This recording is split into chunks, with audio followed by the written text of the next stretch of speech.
নমস্কার বন্ধুরা, পবিত্র ৭০০ দিনের ভাগবত গীতা পাঠের আজ ৩৭তম দিন। আপনাদের সকলকে জানাই আন্তরিক প্রণাম ও স্বাগত। আপনারা শুনছেন অর্জুন বিষাদ যোগ, প্রথম অধ্যায়ের ৩৭তম শ্লোক। আজকের শ্লোক আমাদের এক এমন গভীর সত্য শেখায় যা আজকের পৃথিবীতেও অত্যন্ত প্রাসঙ্গিক। অনেক সময় আমরা অন্যের ভুল এত বেশি দেখতে থাকি যে নিজের কাজের নৈতিক দায়িত্ব ভুলে যায়। কিন্তু গীতা আজ আমাদের মনে করিয়ে দেয়, অন্য কেউ ভুল করলেই আমরাও ভুল করতে পারি না।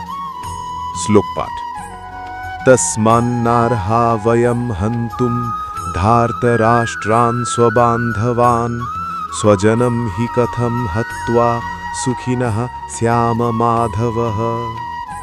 শ্লোকের সহজ অর্থ: অর্জুন বলছেন, তাই ধৃতরাষ্ট্রের পুত্রদের, যারা আমাদের আত্মীয়, তাদের হত্যা করা আমাদের উচিত নয়।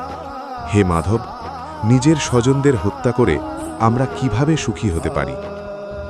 বিস্তারিত ভাবার্থ।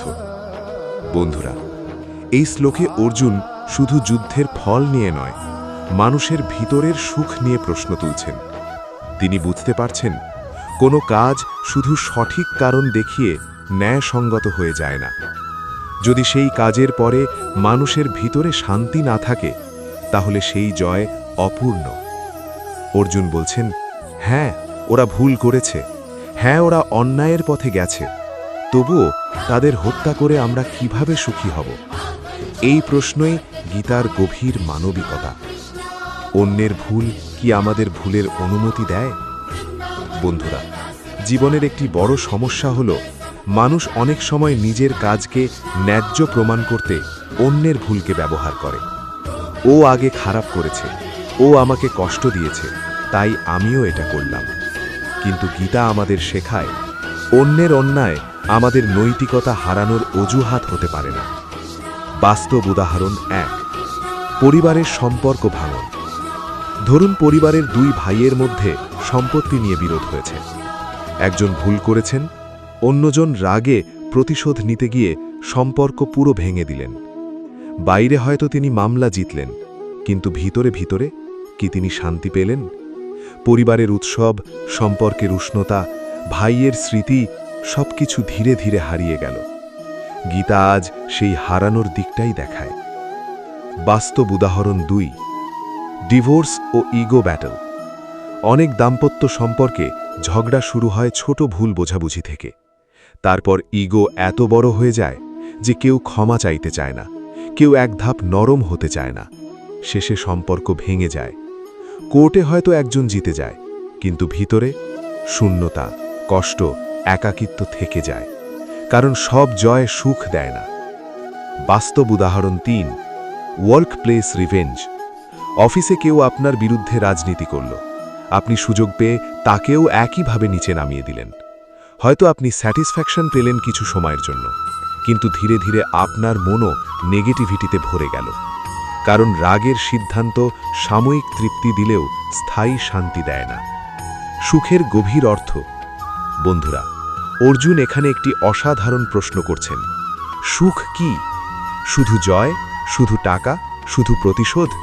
না, গীতার দৃষ্টিতে প্রকৃত সুখ হল যেখানে ভিতরে অপরাধ বোধ নেই, সম্পর্কের প্রতি ঘৃণা নেই এবং নিজের হৃদয়ের সঙ্গে যুদ্ধ করতে হয় না।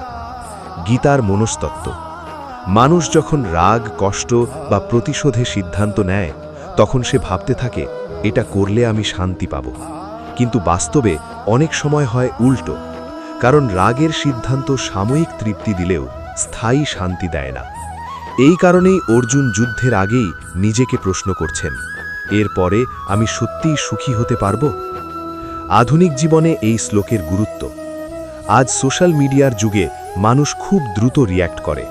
Block, insult, public humiliation, revenge post সবকিছু খুব সহজ হয়ে গেছে। কিন্তু গীতা আমাদের পজ নিতে শেখায়, প্রশ্ন করতে শেখায়, এই কাজের পরে আমি ভিতরে কেমন থাকব? ক্ষমা মানে দুর্বলতা নয়। এই শ্লোকের আরেকটি গভীর দিক হল, সংবেদনশীল হওয়া দুর্বলতা নয়। আজকের পৃথিবীতে অনেকেই ভাবে যে বেশি অ্যাগ্রেসিভ সেই বেশি স্ট্রং, কিন্তু গীতা দেখায় নিজের রাগের মাঝেও মানবিকতা ধরে রাখা অনেক বড় শক্তি। প্রকৃত শক্তি কি? প্রকৃত শক্তি শুধু জিতে যাওয়া নয়।